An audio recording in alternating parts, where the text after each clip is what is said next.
आज मैं आपको बताऊंगा क्लास 10 मैथ 2022 बोर्ड एग्जाम के लिए सबसे महत्वपूर्ण प्रश्न। अगर जितना मैं आपको प्रश्न बताने वाला हूं उतना कंप्लीट कर लोगे तो आपके बोर्ड एग्जाम के लिए 70 नंबर बिल्कुल पक्का हो जाएगा।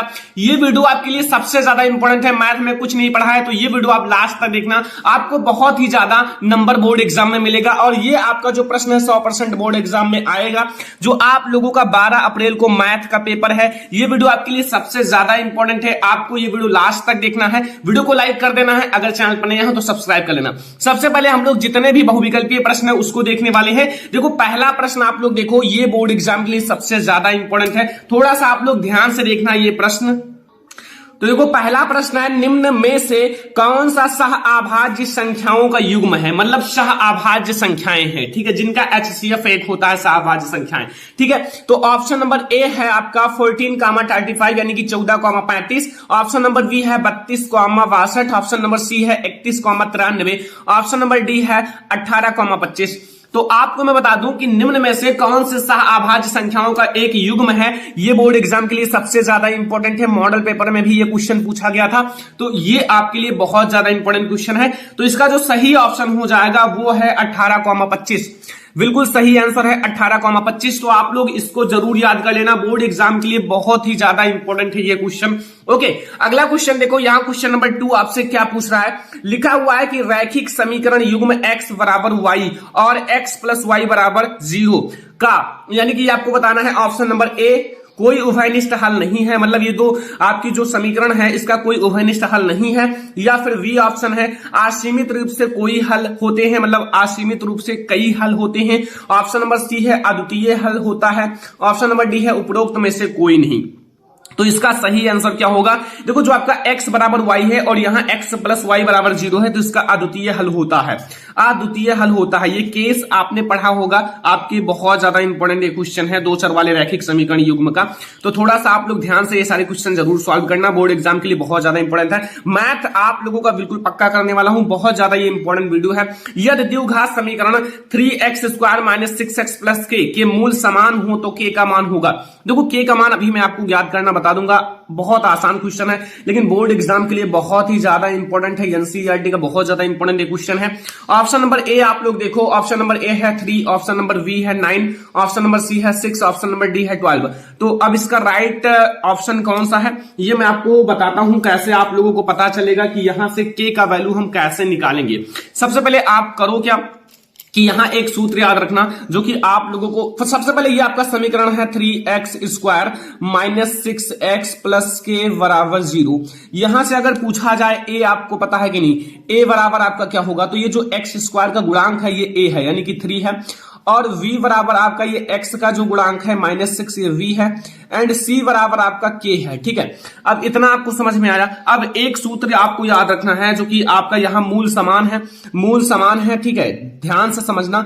मूल क्या है, देखो लिखा हुआ है समान है, तो मूल अगर समान है, मतलब मूल अगर समान है तो यहां विविक्तर जो d बराबर होगा वो 0 होगा। क्या होगा, जो आपका विविक्तर d बराबर होगा ना, क्या d बराबर वो 0 हो जाएगा। अब सूत्र आपको क्या याद रखना है, v² माइनस 4ac और बराबर d होता है, लेकिन d हमारा 0 हो गया, तो यहां से v² माइनस 4ac बराबर 0। अब यहां से v की वैल्यू आप रख दो, v की वैल्यू है -6, तो आप -6 का वर्ग कर लो, -4 इंटू a की वैल्यू है 3 इंटू c की वैल्यू है k बराबर 0। यहां से भी आपको k की वैल्यू मिल जाएगी, बहुत आसान सा क्वेश्चन। यहां से माइनस आपका माइनस प्लस हो जाएगा, वर्ग होगा 36, और यहां से -12k एंड बराबर 0। अब यहां से आपको समझ लो वैल्यू मिल ही गया। यहां से -12k है एंड यहां आपका +36 है, इधर जाएगा -36 हो जाएगा, और यहां से आपका k बराबर -36 बटे -12 बटे में आपका 12 3 36 यानी कि 3 हो जाएगा। तो यहां से k की वैल्यू 3 आएगी।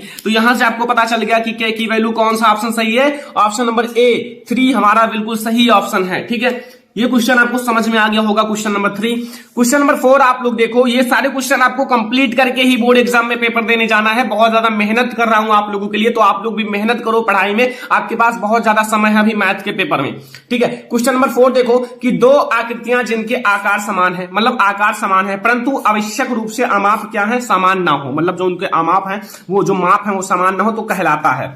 ऑप्शन नंबर ए है सर्वांगसम आकृतियां, यानी कि ये जो आकृतियां हैं सर्वांगसम आकृतियां कहलाती हैं, या फिर बी हमारा है समान आकृतियां, सी है समरूप आकृतियां एंड डी हमारा है सममित आकृतियां।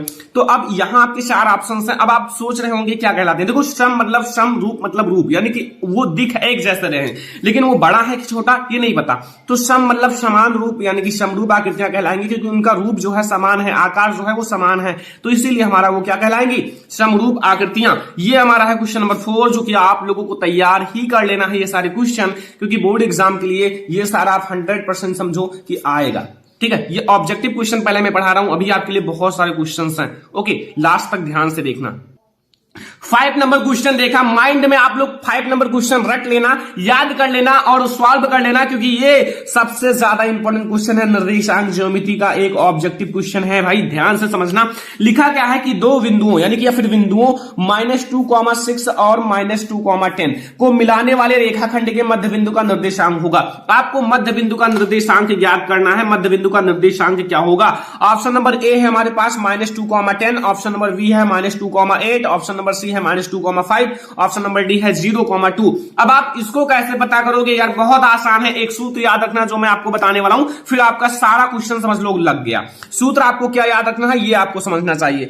सूत्र आप लोगों को याद रखना है मध्य बिंदु का निर्देशांक का सूत्र, यानी कि x1 प्लस x2 एंड आपका 1 2 है, तो ये आपको 2 लगा देना है, तथा आपको y1 प्लस y2 बटे में 2।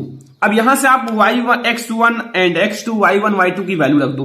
जैसे यहां जो -2 है ना, x1 है, ये आगे वाला दोनों x1 x2 है, यानी कि यहां से -2 एंड -2, ये x1 और x2 है बटे में 2।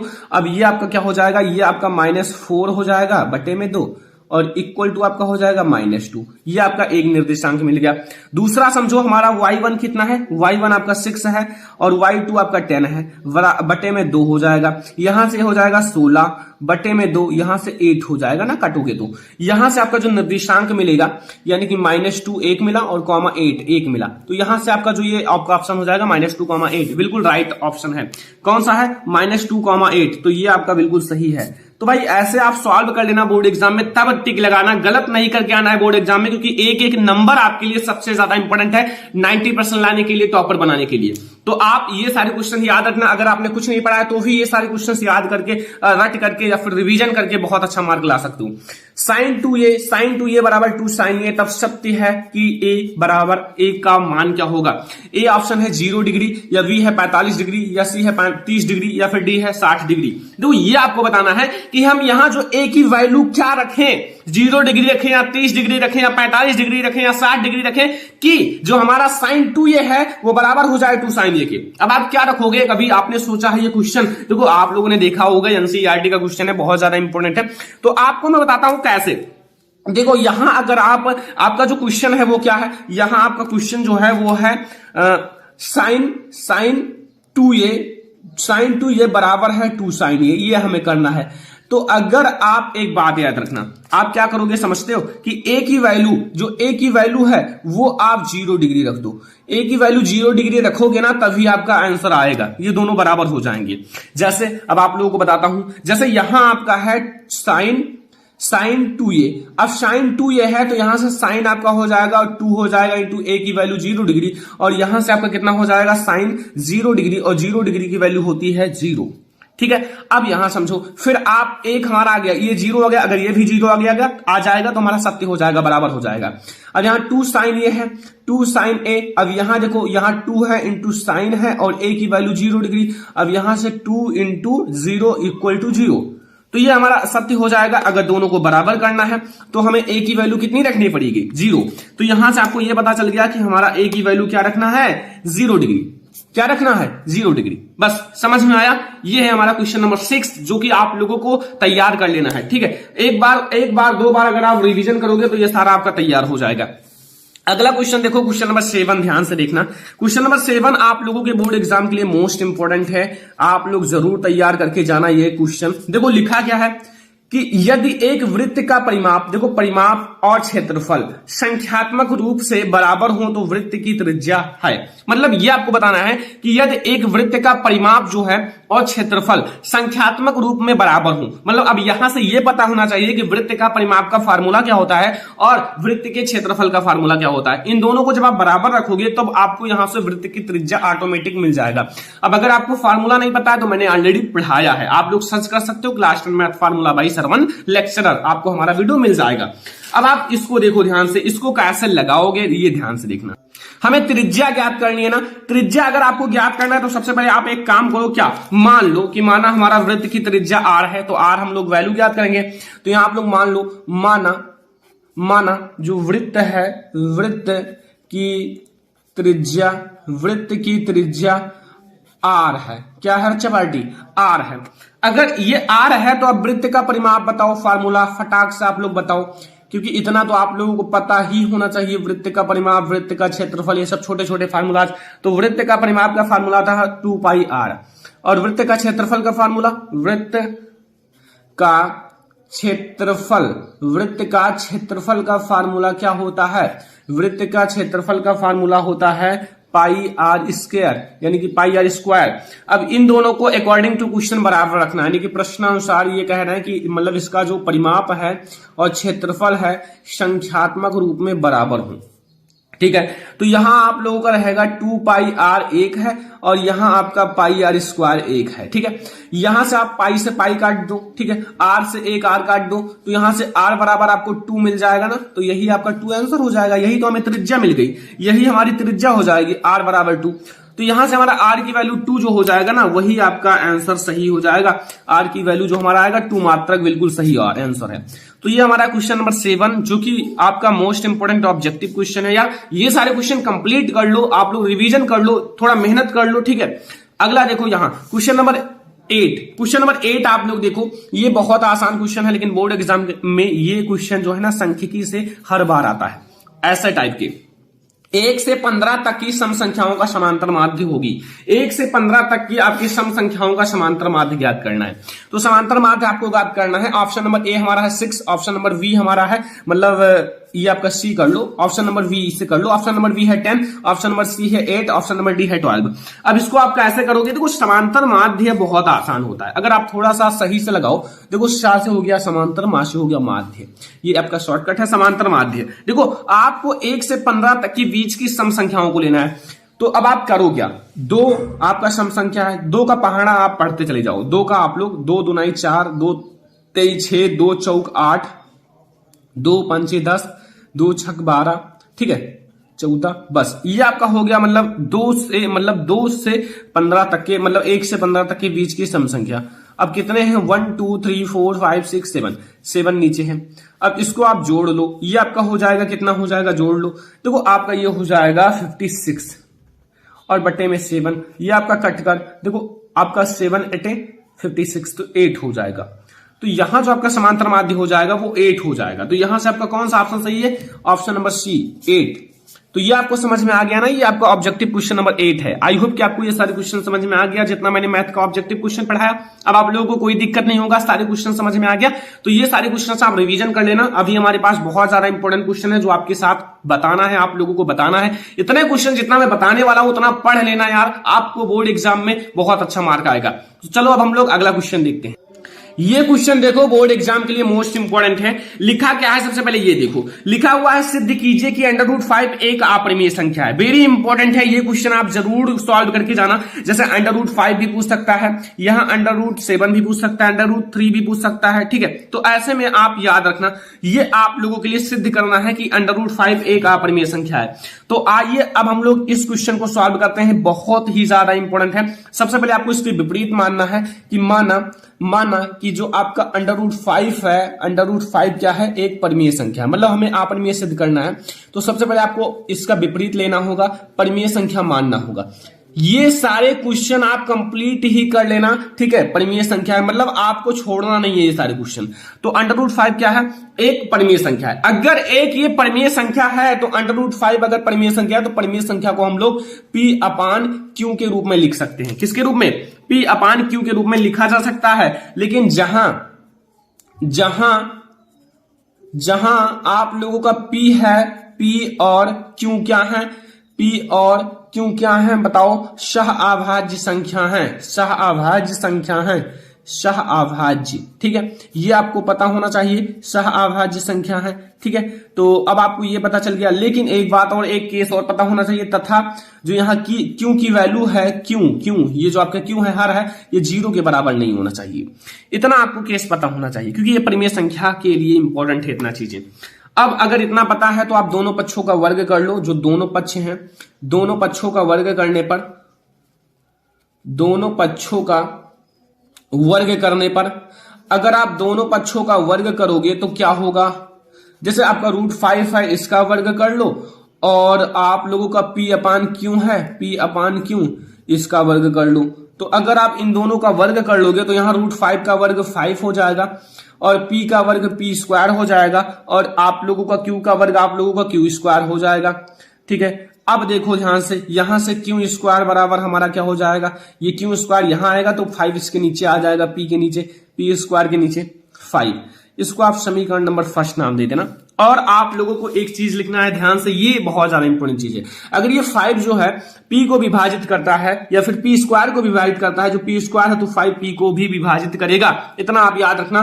कहने का मतलब है अगर 5 जो है P² को क्या करता है? विभाजित करता है, विभाजित करता है। अगर P जो है, नहीं 5 जो है P² को विभाजित करता है तो याद रखना कि 5 जो है P को भी विभाजित करेगा, P को भी विभाजित करेगा या फिर करता है। ध्यान से समझना, ये आपको कंप्लीट ही करके जाना है ये क्वेश्चन, क्योंकि ये क्वेश्चन हर बार बोर्ड एग्जाम में आता है। तो भाई अब की बार जो आप लोगों के बोर्ड एग्जाम में ये क्वेश्चन 100% आएगा मैथ के, ठीक है, 2022 बोर्ड एग्जाम में। अब देखो अगर इतना कैसेज हो गया ना तो अब हम लोग तब आप लोगों का एक चीज और है कि जो आप लोगों का लिखना है, हम जो P है, P को हम लोग 5m लिख सकते हैं।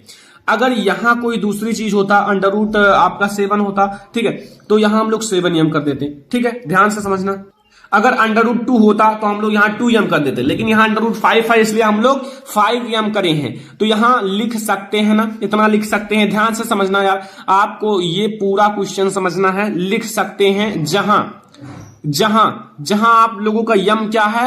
यम कोई पूर्णांक है, यहां यम कोई आप लोगों का पूर्णांक है, ओके।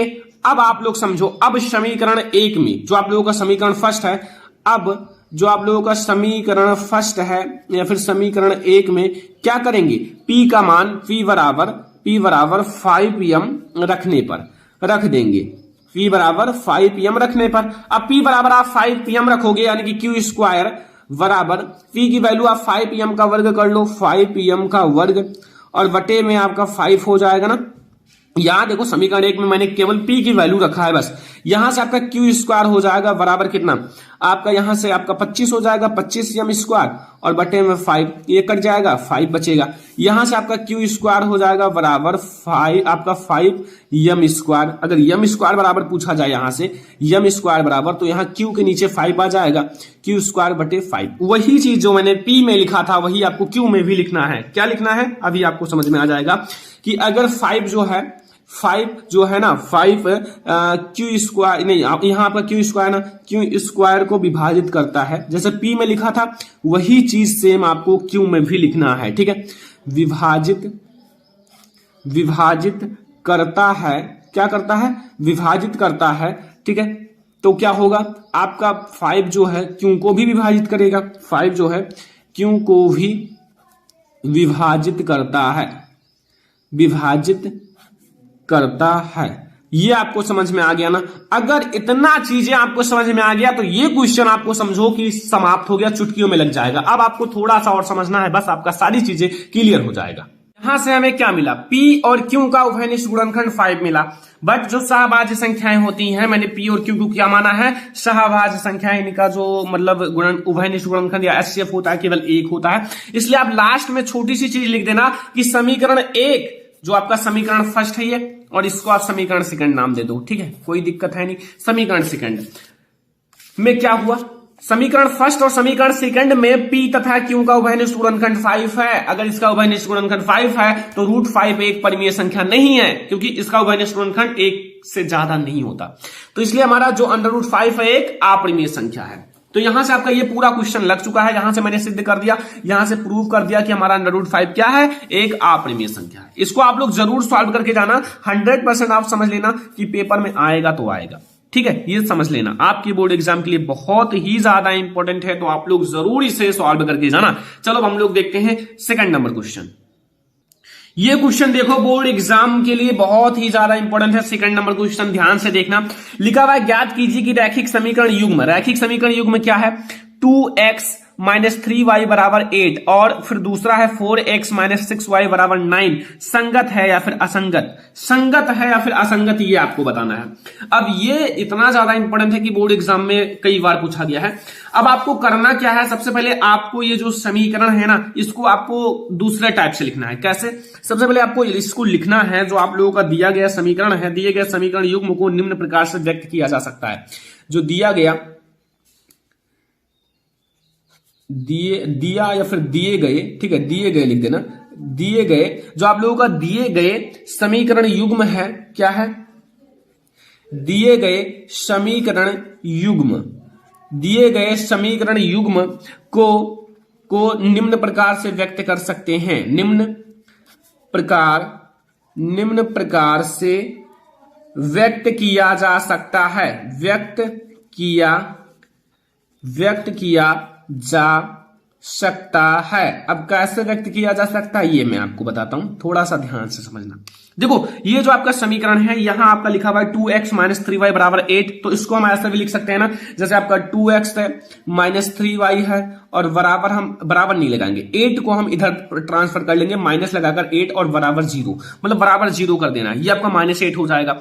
अब दूसरा वाला जो हमारा है, ये आपका है 4x - 6y और यहां आपका बराबर मतलब बराबर 9 है, तो इधर आपका -9 हो जाएगा, बराबर 0। मतलब इस तरह से आपको लिखना है, ठीक है, इस तरह से आपको लिख देना है। अब जो आपका ये समीकरण है ना, इसकी तुलना, जो इसकी तुलना आपको करना है, किससे करना है ये आपको तो समझना पड़ेगा ना। इसकी तुलना आपको, मतलब जैसे आपका A1x है, ये ध्यान से समझना, अभी सारी चीजें समझ में आ जाएगा। कहोगे सर ये तो बहुत आसान है, V1y है प्लस C1 है बराबर 0, और तथा आपका यहां से A2 है, A2 प्लस V2 या A2x लिख देना, ठीक है, यहां A2x लिख देना और V2y लिख देना प्लस C2 बराबर 0। मतलब जहां यहां 1 है तो वहां केवल 2 कर देना है बस, ओके, सारी सेम है। अब देखो यहां ध्यान से, अब यहां से अगर आपसे ये पूछूं कि A1 क्या है, A1 जैसे A1 है तो x के आगे जो लगा हुआ है, यहां x के आगे वो A1 है, बराबर क्या है 2, यहां x1 क्या है 2 है, A1 आपका क्या है 2 है, ठीक है। अब A2 पूछा जाए, अब A2 आप बता दो, A2 आपका जैसे दूसरे समीकरण में आऊं, ये 4 है जो x के आगे लगी हुई है वो, ठीक है। अब आप लोग देखो, आपका अब पूछ रहा हूं V1, तो V1 आप लोग क्या बताओगे, यहां से आप लोगों का V1 ये -3 है, चिन्ह के साथ लेना, -3 है, और V2 अब आप लोग बता दो, V2 आप लोगों का -6 है। अब C1 क्या है, C1 आपका -8 है, देख सकते हो ये -8 ये वाला, और C2 कितना है -9 है, -9, ठीक है। इतना आपको समझ में आ गया, कोई दिक्कत नहीं होगा इतने में, बहुत आसान तरीके से।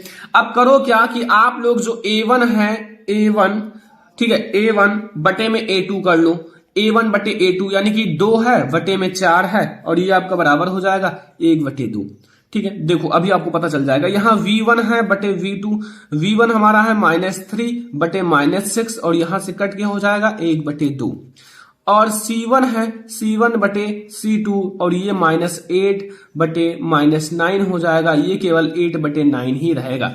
अब यहां से आपको ये पता चला कि 1/2 1/2, यानी कि A1 जो हमारा है, यहां से A1 बटे A2 और V1 बटे V2 क्या है, इक्वल है, बराबर है ना, मतलब बराबर तो दिख रहे हैं और बराबर है भी।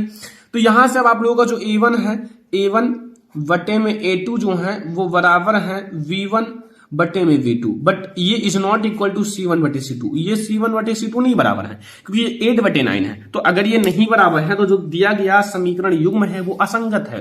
क्या लिखना पड़ेगा? दिया गया जो आपका दिया गया समीकरण युग्म है, जो आपका ये दिया गया समीकरण है, यह समीकरण युग्म है, क्या है? असंगत है, असंगत है। बस इतना सा याद रखना, असंगत है। बस ये आपको याद रखना है, असंगत है। बस इतना आपको क्वेश्चन में है और ये क्वेश्चन बहुत ज्यादा आसान है। अगर आप थोड़ा सा सही से लगाओगे तो ये क्वेश्चन आपको चुटकियों में लग जाएगा। ये हमारा है क्वेश्चन नंबर 2, जो कि आप लोगों को बहुत अच्छे से समझ में आ गया होगा, कोई भी दिक्कत नहीं होगा। बहुत आसान सा क्वेश्चन था लेकिन बोर्ड एग्जाम के लिए बहुत ही ज्यादा इंपॉर्टेंट है, इसलिए मैंने आपसे सोचा कि अच्छे से बता दिया जाए। ठीक है, अब हम लोग देखेंगे क्वेश्चन नंबर 3। ये एनसीईआरटी का एक बहुत ज्यादा इंपॉर्टेंट क्वेश्चन है। ठीक है, ये ध्यान से समझना कि जो एक समकोण त्रिभुज की ऊंचाई जो है, एक समकोण त्रिभुज की ऊंचाई जिसके आधार से 60 सेंटीमीटर कम है, मतलब उसकी जो ऊंचाई है ना आधार से 60 सेंटीमीटर कम है, और यदि कर्ण 13 सेंटीमीटर का हो तो अन्य दो भुजाएं ज्ञात कीजिए। हमें कर्ण 13 सेंटीमीटर दिया हुआ है और अन्य दो भुजाएं ज्ञात करनी है। तो आप कैसे ज्ञात करोगे? पहले आप लोग मान लो कि माना समकोण त्रिभुज की जो आधार भुजा है वो x है, क्योंकि हमें आधार पता मतलब मानना पड़ेगा ना। पहले हम लोग आधार ज्ञात करेंगे, फिर हम लोग ऊंचाई यानी कि लंब ज्ञात कर लेंगे उसमें से 7 घटा के, तो फिर आपका सारा ज्ञात हो जाएगा ना। सबसे पहले आप क्या करो कि मान लो कि माना जो समकोण त्रिभुज है,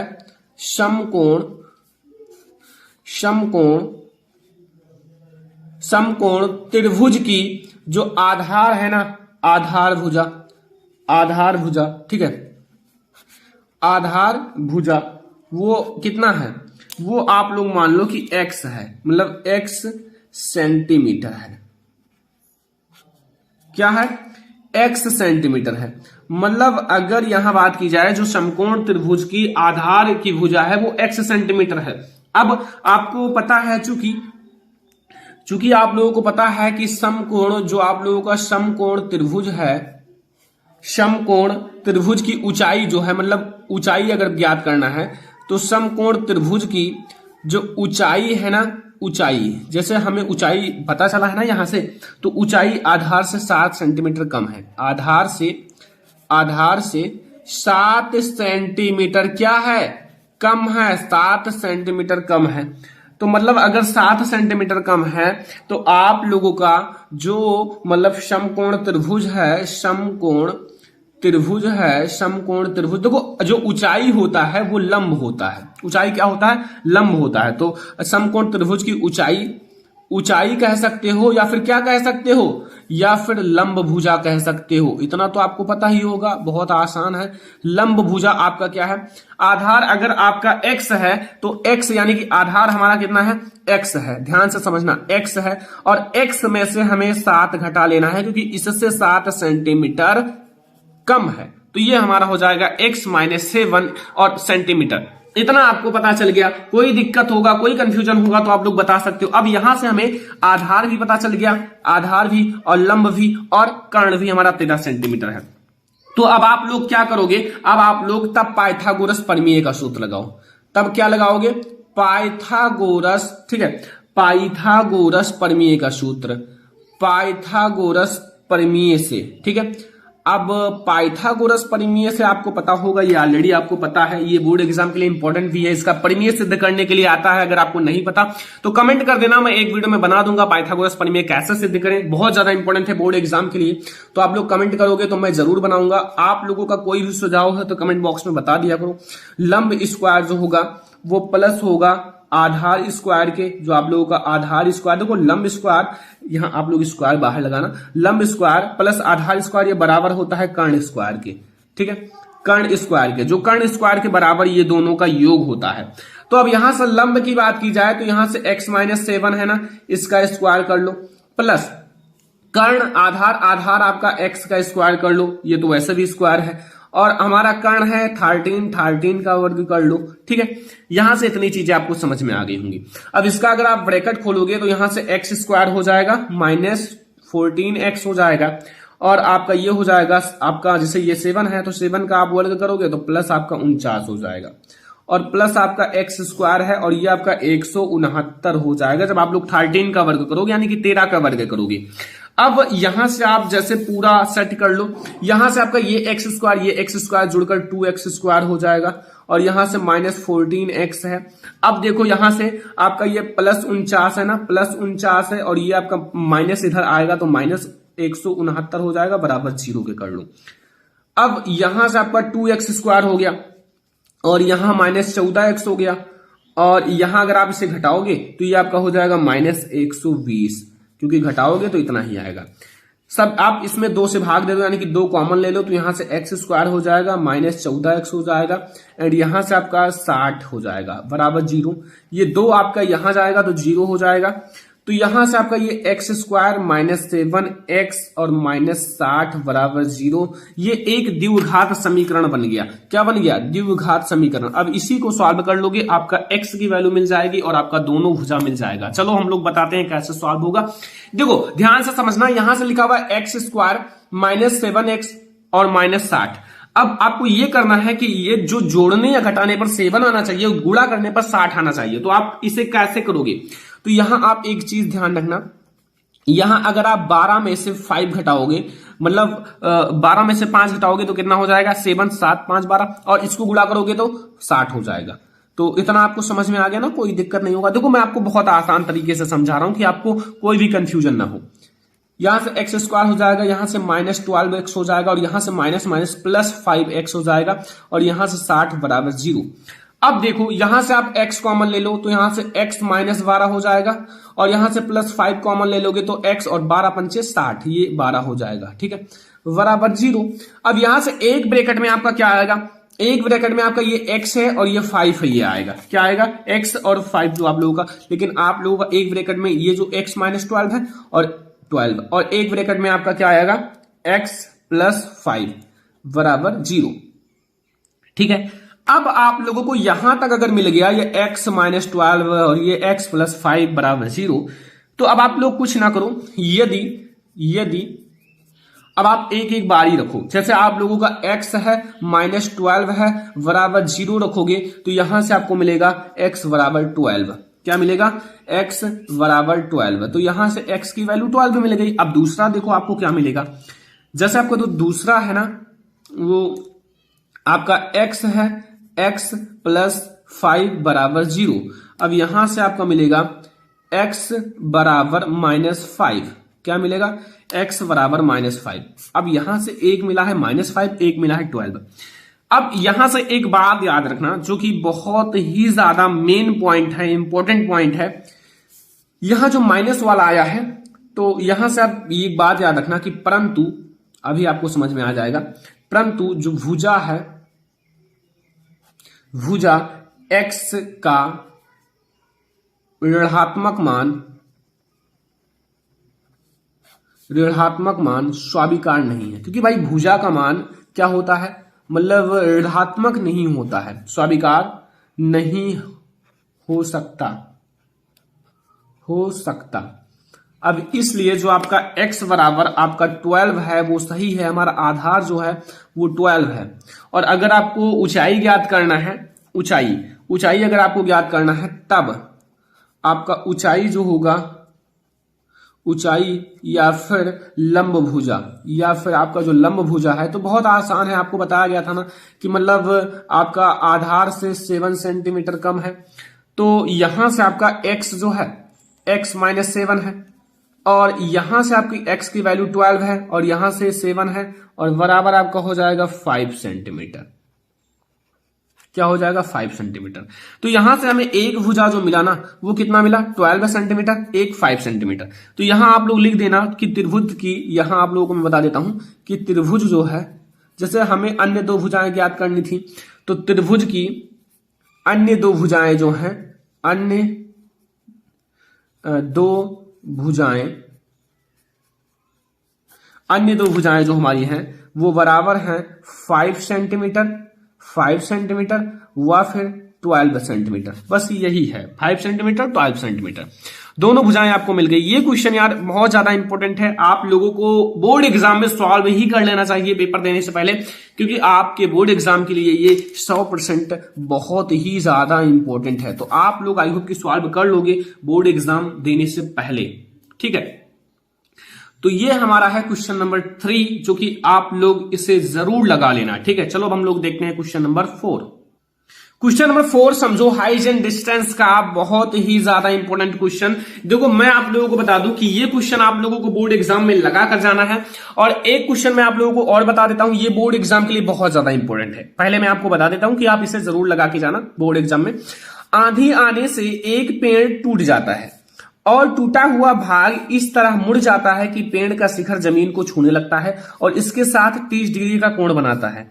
पेड़ के पाद बिंदु की दूरी, जो आपका जहां पेड़ का शिखर जमीन को छूता है, वो कितना है? 8 मीटर है। पेड़ की ऊंचाई ज्ञात कीजिए। मतलब ये क्वेश्चन आपके बोर्ड एग्जाम के लिए वेरी इंपॉर्टेंट है। ये क्वेश्चन मैंने देखा था और इसको सॉल्व भी कराया था आगे, जो मतलब पहले पढ़ाया था। तो इसको मैं आप लोगों को आगे चलकर आप लोगों को इसका और जो रचनाएं चैप्टर है उसका वीडियो, ठीक है, और सांख्यिकी इसका वीडियो सारे का लाने वाला हूं। तो अब आप लोग जितना मैं बता रहा हूं वो पहले समझो, क्योंकि ये भी क्वेश्चन आपके बोर्ड एग्जाम में 3-4 बार पूछा गया है, तो इसलिए वेरी इंपॉर्टेंट है। तो इसलिए मैंने बता दिया कि ये क्वेश्चन जो मैंने बताया है अभी, इसको सॉल्व कर लेना घर पर, क्योंकि आप लोगों के पास समय है ना घर पर सॉल्व करने के लिए। और ये क्वेश्चन आप लोग देखो, आपका 2 क्वेश्चन हाइट एंड डिस्टेंस का सॉल्व हो जाएगा। अगर और भी क्वेश्चन में दिक्कत है तो कमेंट करो, मैं आप लोगों के लिए जरूर बनाऊंगा।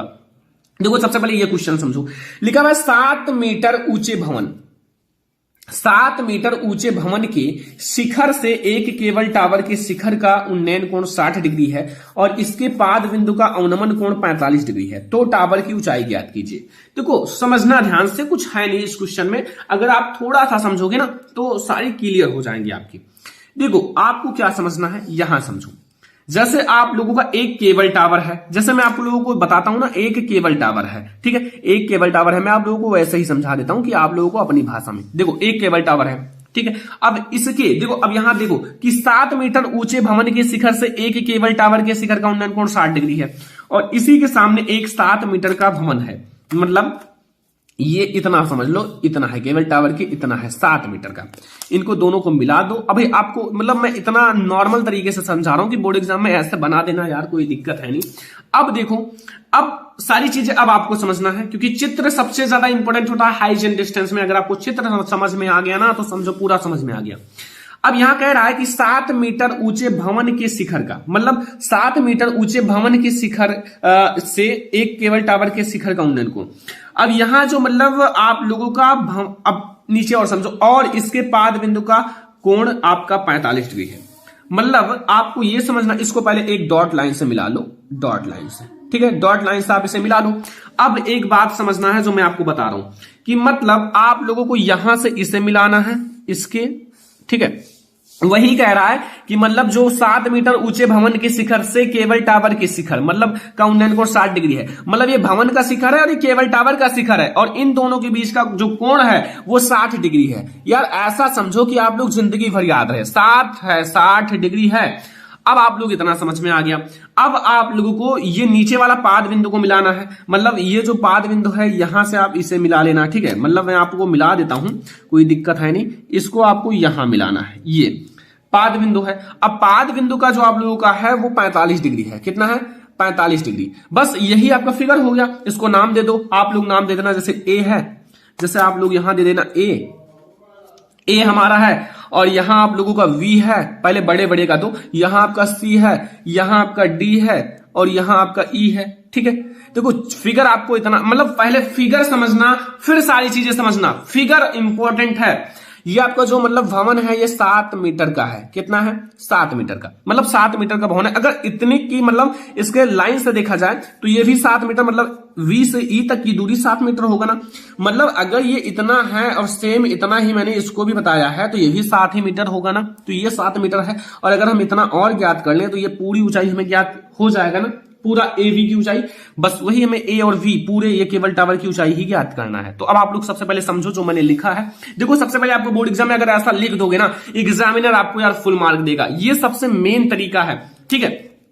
सबसे पहले लिखना है कि माना AV जो है, AV एक केबल टावर है। क्या है? जो AV है एक केबल टावर है। मतलब यहां हमारा A जो ए है और यहां वी है, क्या है, एक केबल टावर है। चलो ये आपको समझ में आ गया, एक केबल टावर है, उसी धरातल से एक भवन सी डी है, उसी धरातल से मतलब उसी के धरातल से एक भवन ये सी है और एक भवन डी, मतलब सी डी एक भवन है, ये आपका एक भवन है। ठीक है, पहले फिगर को समझना यार, जिसकी ऊंचाई 7 मीटर है। अब इसकी ऊंचाई तो मैंने बता दिया कि ये 7 मीटर ऊंचा है, ये तो मैंने ऑलरेडी बताया है, 7 मीटर ऊंचा है। भवन के शिखर सी से क्षैतिज धरातल के समांतर एक रेखा सीई है, ये मतलब ये इसके धरातल के सीई है, इसी के। अब प्रश्नानुसार भवन के शिखर से केबल टावर के शिखर का उन्नयन कोण आपका कोण ACE आपका 60 डिग्री है और टावर के पाद बिंदु का अवनमन कोण आपका ECV आपका है 45 डिग्री। मतलब इतना आपको समझ में आ गया तो समझ लो सारा क्वेश्चन आपको समझ में आ गया। अगर आपको इतना समझ में आ गया तो आप लोग अब समझो, यहां से जो हमारा EV है, मैंने अभी आपको बताया है कि यहां से जो आपका E एंड V है, E एंड V ये आपका किसके बराबर है, CD के। मैंने यार पहले ही फिगर में समझा दिया कि अगर जो आप लोगों का ये EV है ये CD के बराबर है, क्योंकि ये 7 है तो ये भी 7 हो सकता है, क्योंकि मैंने यहाँ डॉट लाइन से मिला दिया तो इतना आपका 7 होगा। ठीक है, इतना आपको समझ में आया। तो मतलब कहने का मतलब क्या है कि ये आप लोगों का है, यानी कि इक्वल टू आप लोग यहां क्या लिख सकते हो, EV भी आप 7 मतलब EV है, EV भी आप लोग 7 मीटर लिख सकते हो, 7 मीटर लिख सकते हो। मतलब यहां तक कोई कंफ्यूजन नहीं होगा। अब हम लोग क्या करेंगे, अब आप लोग लो समकोण त्रिभुज। अब हम लोग क्या करेंगे, समकोण त्रिभुज लेंगे। कौन सा समकोण त्रिभुज है, त्रिभुज BEC। क्या है, त्रिभुज BEC में। अब त्रिभुज BEC पहले फिगर में ढूंढो यार, फिगर बनाना सीख लो, सारी चीजें समझ जाओगी। VEC यानी कि VE एंड C, यहां देखो VEC, ठीक है, ठीक है, ये आपका VEC है। ठीक है, इतना आपको समझ में आया। अब BEC है तो यहां से अब देखो आपको मतलब क्या है, यहां से tan आप लगाओ, tan, और यहां से tan, अब यहां आपका कितना डिग्री है, 45 डिग्री है, यहां देख सकते हो 45 डिग्री, तो tan 45 डिग्री वैल्यू रखो। अब tan 45 डिग्री जो है वो बराबर है, अब tan आपका किसके बराबर होता है, सारी चीजें आप समझ लो, LAL बटे KK यानी कि लाल बटे कक्का। तो tan जो होता है लंब बटे आधार की होता है, लंब बटे आधार। तो यहां से लंब आपका कितना है, लंब आपका ये है, क्या है, लंब आपका 7 है, लंब है, और आपका आधार जो है ना वो CE है, ये CE। तो अब लंब बटे आधार यानी कि EV जो होगा, EV बटे CE। अब यहां से अब आप लोग tan 45 डिग्री की वैल्यू 1 होती है, और ये हमारा दिया हुआ है 7, और ये हमारा CE नहीं दिया हुआ है, CE। अब यहां से हमारा ये CE की वैल्यू 1 मिल जाएगी, CE की वैल्यू हमें मिलेगी 7 मीटर। कितना मिल गया, 7 मीटर। अब यहां से हमें ये CE की वैल्यू मिली है। अब यहां तक आई होप कि आपको समझ में आ गया होगा कि CE की वैल्यू हमारी 7 मीटर है। यहां तक कोई कंफ्यूजन नहीं होगा, सारी चीजें समझ में आ गया होगा। अब आपको क्या समझना है, ये समझो कि अब हम लोग पुनः दूसरा समकोण त्रिभुज लेंगे। क्या लेंगे, पुनः। अब आप लोग दूसरा समकोण त्रिभुज लो। अब आप लोगों को लिखना है पुनः आप लोगों को जो समकोण त्रिभुज लेना है, समकोण त्रिभुज आप लोगों को लेना है AEC में, ये EC में। अब आप लोगों को यहां क्या करना है, AEC में यहां A है और E है एंड C है। ठीक है, अब यहां से आपको क्या करना है, ध्यान से समझना। यहां से आपका 60 डिग्री वैल्यू है ना, अब 60 डिग्री वैल्यू है तो यहां से आपका tan जो है 60 डिग्री हो जाएगा, और AE यानी कि लंब, और बटे में आपका आधार CE। ठीक है, अब आप लोगों का इतना पता चल गया। अब इसकी जो वैल्यू होती है ना वो √3 होती है, √3, और यहां से AE है, AE और CE की वैल्यू मैंने ज्ञात कर लिया है, 7 सेंटीमीटर नहीं 7 मीटर है। तो यहां से AE की वैल्यू जो हमें मिल जाएगी वो बराबर हो जाएगा आपका 7√3 मीटर। यहां से आपको ये मिल गया। अगर ये 7√3 मतलब मिला और ये 7 मिला, तो इन दोनों को अगर हम जोड़ दें तो हमारी पूरी वैल्यू निकल आएगी ना, AV की पूरी वैल्यू निकल आएगी। तो मतलब कहने का क्या मतलब है, ये समझो। मतलब है कि आपको अगर पूरे केबल टावर की, मतलब अगर आपको क्या करना है, तब केबल टावर, जो केबल टावर है, केबल टावर AV की ऊंचाई, केबल टावर AV की ऊंचाई। अब केबल टावर जो हमारा AV है उसकी ऊंचाई अब अगर आपको ज्ञात करना है तो इन दोनों को हम लोग जोड़ लेते हैं। पहले क्या है, हमारा AE है, मतलब A एंड E। ठीक है, AE और EV इन दोनों को जोड़ लेते हैं। मतलब कहने का है कि यहां से हम AE और प्लस EV इन दोनों को जोड़ लेते हैं। अब अगर आप इन दोनों को जोड़ोगे तो फिर क्या मिलेगा, जोड़ने पर आपको पूरी आपका जो वैल्यू मिलेगा, जैसे आपका ये AE कितना है, ध्यान से देखो AE ये एंड E, ये E हमारा है 7√3 अभी हम लोगों ने याद किया है, प्लस EV हमारा कितना है, EV अभी हम लोगों ने याद किया है, जो हमारा E है एंड V है 7 है लिखा हुआ है, तो 7। ठीक है, इतना आपको समझ में आया। अब हम क्या करेंगे, यहां से आपको 7 कॉमन ले लेना है, यानी कि 7 और यहां से √3 प्लस 1, ये आपका 7 कॉमन ले लोगे तो 1 बचेगा और मीटर आ जाएगा। ठीक है, मीटर। अब यहां से जो हमारा यही आपका आंसर हो जाएगा ना, कोई दिक्कत है नहीं। अतः जो हमारा मतलब केबल टावर की ऊंचाई है ना, मतलब जो आप लोगों का केबल टावर है, केबल टावर AD की ऊंचाई, अतः केबल टावर जो आप लोगों का AV है, मतलब AV है, या फिर आप लोग केबल टावर की ऊंचाई सीधा लिख दो कि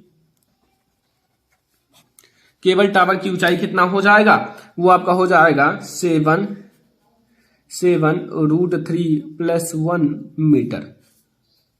यहां से आप √3 की वैल्यू रखकर भी मल्टीप्लाई कर सकते हो, कहीं कहीं आंसर दिया होगा ऐसे भी।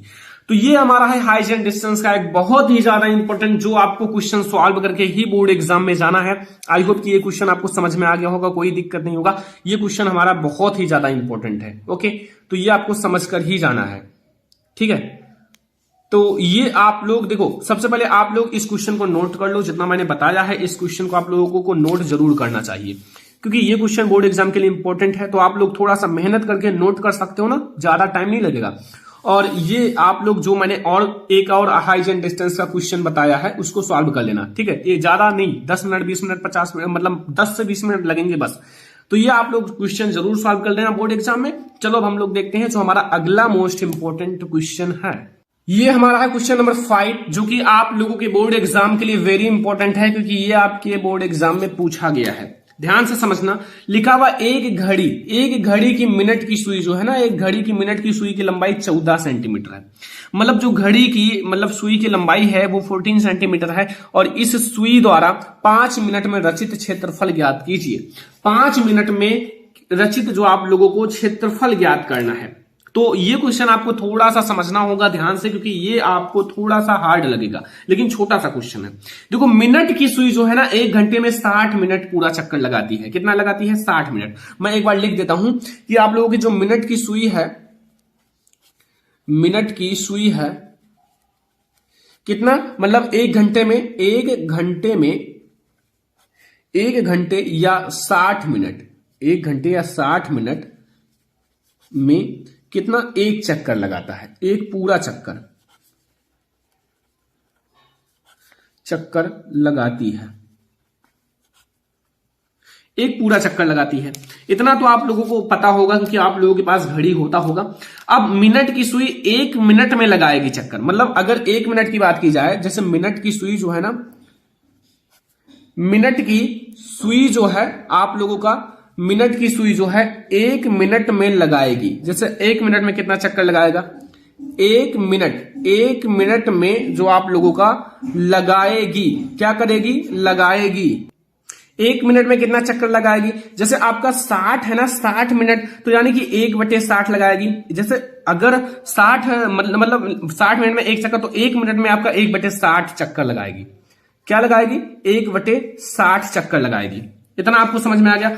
अब अगर 5 मिनट की बात की, जैसे 1 मिनट में 1/60 चक्कर, तो 5 मिनट में 5/60 हो जाएगा ना। कितना हो जाएगा? 5/60। मतलब अगर बात की जाए कि 5 जो मिनट की सुई है, मिनट की सुई जो 5 मिनट में, या फिर आप लोग 5 मिनट में कितनी चक्कर लगाएगी? 5 मिनट में लगाएगी। जो 5 मिनट में कितना चक्कर लगाएगी ये आपको बताना है। तो 5 मिनट में आपका जो चक्कर लगाएगी वो 1/60 है, और इंटू आपका 5 चक्कर हो जाएगा। क्या हो जाएगा? 5 चक्कर। तो मतलब कहने का है कि यहां से आपका 12×5 60, यानी कि 1/12 चक्कर लगाएगी। कितना लगाएगी? 1/12 चक्कर लगाएगी। ये आपको समझ में आ गया होगा। अब अगर इतना आपको समझ में आ गया, तो अब आप लोगों को एक काम करना है। अब यहां जो आप लोगों का मतलब जो मिनट की सुई है, वृत्त की त्रिज्या, जो आप लोगों का घड़ी होता है वृत्त के टाइप का होता है, तो वृत्त की त्रिज्या जो सुई है ना, सुई की लंबाई दी हुई है 14 सेंटीमीटर, यही आपका वृत्त की त्रिज्या है। तो यहां से आर, आप लोग वृत्त की त्रिज्या को आर कह सकते हो ना, 14 सेंटीमीटर है। कितना है? 14 सेंटीमीटर। ठीक है, यहां से आपकी ये 14 सेंटीमीटर है। तब सुई द्वारा आप लोगों का रचित क्षेत्रफल, तब क्या लिखोगे? ठीक है, तो अब आप लोगों को लिखना है तब जो सुई द्वारा जो आप लोगों का है, सुई द्वारा रचित आप लोगों का, तो सुई द्वारा जो रचित क्षेत्रफल हो जाएगा उसका फार्मूला होता है 1/12। जैसे 5 मिनट का ज्ञात करना, इसीलिए 1/12 किया जाएगा। वैसे तो आपका पाई आर स्क्वायर होता है वृत्त का क्षेत्रफल, लेकिन हमें 5 मिनट में ज्ञात करना है। देखो 5 मिनट का ज्ञात करना है तो 12 पंचे 60 पूरा हमारा कितना होता है, तो इसीलिए हम लोग 1/12 करेंगे। ठीक है, अब आप लोगों का देखो 1/12 और पाई की वैल्यू होती है 22/7 और इंटू आप लोगों का त्रिज्या है 14 और इंटू 14, 2 बार हम लिख देते हैं, स्क्वायर है। ठीक है, तो यहां 7 दूनी 14 हो जाएगा। ऐसे अगर आप काट पीट करने के बाद आपको ये मिलेगा 154/3 सेंटीमीटर स्क्वायर, 154/3 सेंटीमीटर स्क्वायर। या फिर आप इसे लिख सकते हो 51 सही 1/3 सेंटीमीटर स्क्वायर, ये आप लिख सकते हो। बस ये आपका पूरा आंसर आ गया। ठीक है, ये आप लोगों का क्षेत्रफल का आंसर आ गया। तो ये है हमारा आज का सबसे महत्वपूर्ण वीडियो। ये वीडियो अगर आप कंप्लीट देख लिए होंगे तो आप लोगों को मैथ में बहुत ही ज्यादा मदद मिलेगा। और ये वीडियो आपके लिए सबसे ज्यादा इंपॉर्टेंट है। जितना मैंने ऑब्जेक्टिव क्वेश्चन पढ़ाया है और जितना मैंने क्वेश्चन पढ़ाया है, इन सारे को आपको कंप्लीट कर लेना है। आपको बोर्ड एग्जाम में ये सारे क्वेश्चंस 100% देखने को मिलेगा। तो आई होप कि आपको ये वीडियो जरूर पसंद आया होगा। और ऐसे ही मैं आप लोगों के लिए और बहुत सारे वीडियो लाऊंगा। तो ये वीडियो आपको लाइक भी करना है, शेयर भी करना है अपने फ्रेंड्स के साथ। अगर और भी मैथ की ऐसी वीडियो चाहिए तो कमेंट करना। मैं आप लोगों के लिए बहुत ही जल्दी मैथ की एक बहुत बड़ी मैराथन क्लास लाने वाला हूं। तो वीडियो को शेयर कर देना अपने फ्रेंड्स के साथ, ताकि उन्हें भी पता चल सके कि सरमन लेक्चरर चैनल पर क्लास 10 की पूरी तैयारी कराई जा रही है। तो चलो फिर इस वीडियो को लाइक जरूर करना, शेयर जरूर करना, चैनल पर नहीं हो तो सब्सक्राइब कर लेना। चलो फिर मिलते हैं नेक्स्ट इंपॉर्टेंट वीडियो में, तब तक के लिए धन्यवाद।